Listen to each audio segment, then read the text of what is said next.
NuclearRevenge goes way farther than intended. Once upon a time, there was a kid.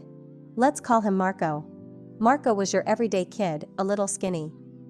I remember him being slightly geeky. If you left your pens unattended, he'd disassemble them before you turned back around in your seat at times.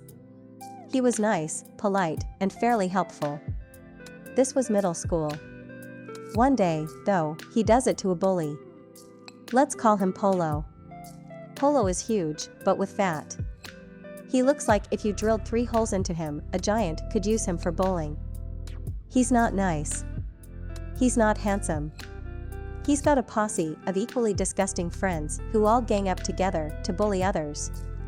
I suspect that if they hadn't ganged up with each other, they would have been bullied. Perhaps they had been in the past and got a taste of power over others when they ganged up. I don't know, I kept to myself. One day, I see Marco with a swollen eye and wet hair. He's limping a bit too, and his backpack is ripped. I ask him what the hell happened. Turns out Polo threw him into a bathroom stall by his backpack, which ripped. The toilet got him in the knee, and Polo shoved his face into the water, bashing his eye into the seat. I ask why Polo had done this to him, and he says I took his pen apart. It was just a BIC Cristal or some cheap pen like that. Things escalate over the next few weeks. Eventually, Marco has to take time off when Polo strips him naked in the bathroom except for his boxers and makes him shove them into the toilets. The school, being full of your typical assholes, tries to expel Marco for damage to school property and does nothing to Polo. This is stopped by video evidence of the gang leaving the bathroom, laughing and rifling through Marco's backpack, then tossing it in the trash. When Marco comes back, he's different. He's not happy. He's quiet, subdued. He doesn't talk to anyone, and bruises magically appear on him between classes. He withdraws into himself and begins to look positively skeletal. Of course, no one at the school does anything, except the one nice jock. He comes across Polo stealing Marco's backpack and folds Polo into a trash can. Of course, he's suspended, but does it again when he comes back. The teachers give up on suspending the jock after his parents threaten to sue. The fact that someone bothered to stand up for him, though, seems to have given life back to Marco. He starts opening back up and putting weight back on, which is very good. One day, though, he's wearing a scarf. A very special, beautiful knitted scarf. His grandfather had knit it for him, yes, grandfather, before he died. Polo steals it and comes back the next day with a bag of ashes, handing it to Marco. He laughs hysterically. Marco comes back the next day with a backpack full of sugar-free Haribo gummy bears. Polo, being the glutton that he is, steals every single bag of bears and eats them by the fistful throughout the day. Marco cries, but I remember something in his sobs didn't quite reach his eyes. Near the end of the school day, Polo lurches out of the classroom and bolts for the bathroom. He doesn't come back the next day. Or the next. Someone says they saw blood in the bathroom. Polo comes back a few days later with an eye patch and mottled, fading bruising all across his face. I believe it's called petechiae eye.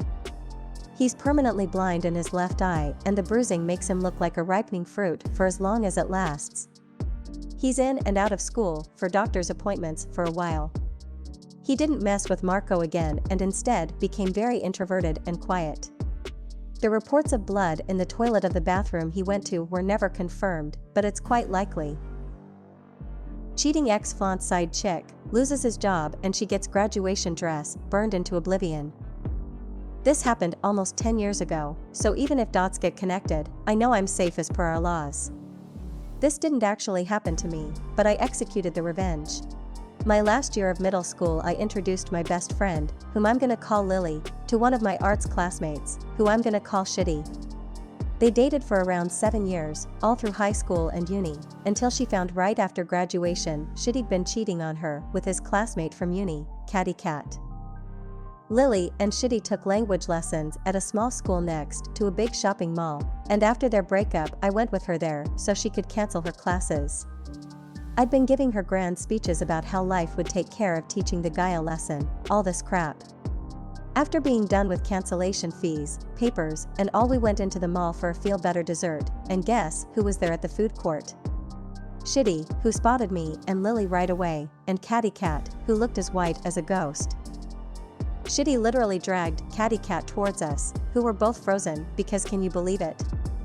And forced Catty Cat, who clearly wanted to be anywhere but there, to greet Lily, and asked Lily, "Are you not gonna talk to me?" all the while with a disgusting grin.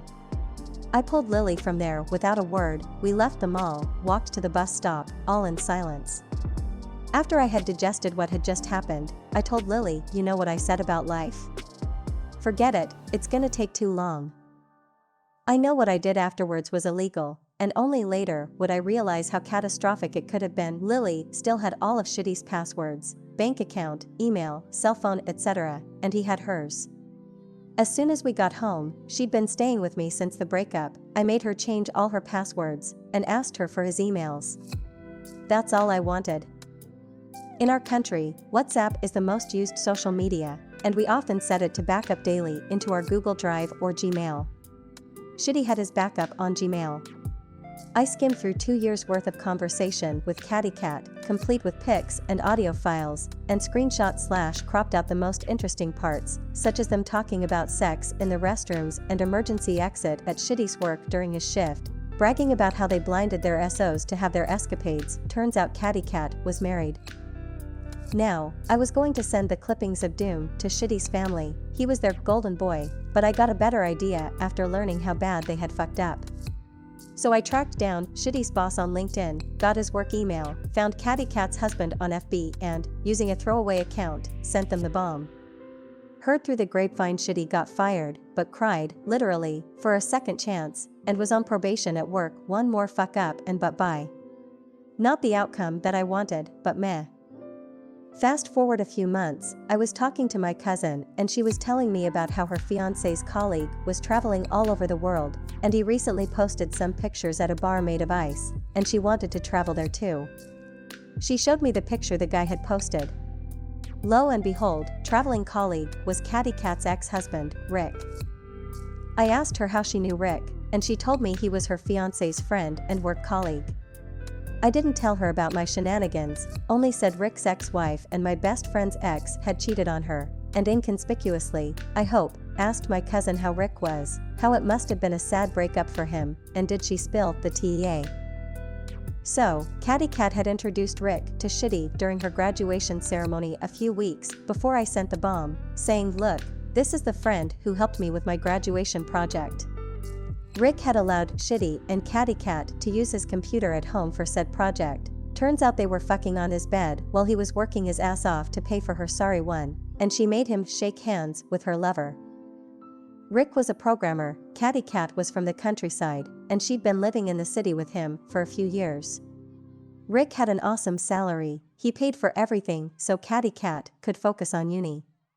But one day, he received some evidence his wife was cheating on him with the guy he'd shaken hands, the same guy he allowed to use his computer in his house to help his wife do her graduation project. Rick got her graduation dress, set it on fire, shoved her into the car, drove all the way to her family's home in the countryside, reportedly, dragged her into her parents' house by the hair, made her kneel and tell her mother and father what she'd been doing. Her father was so distressed, he had a minor stroke, and her mother kicked her out and cut her off from the family. As far as I know, last I checked was 5 years ago, they were still NC. Rick threw her out of his house, she moved in with Shitty's family, and Rick, now with his salary bitch free, was living la vida loca, going to ice bars in neighboring countries. And I was desperate. Had Rick been 1% madder, he could have burned her along with the dress. Her father could have died after my interference. I didn't calculate how Rick could react at all. I called Lily, told her all about it, lost my sleep over it for weeks, even considered confessing to what I did. Lily asked me to let it go, what was done, to take this as a lesson and let life run its course the next time, as I'd initially said it would. I'm not proud of it, and even though I don't lose sleep over it anymore, I still feel somewhat guilty.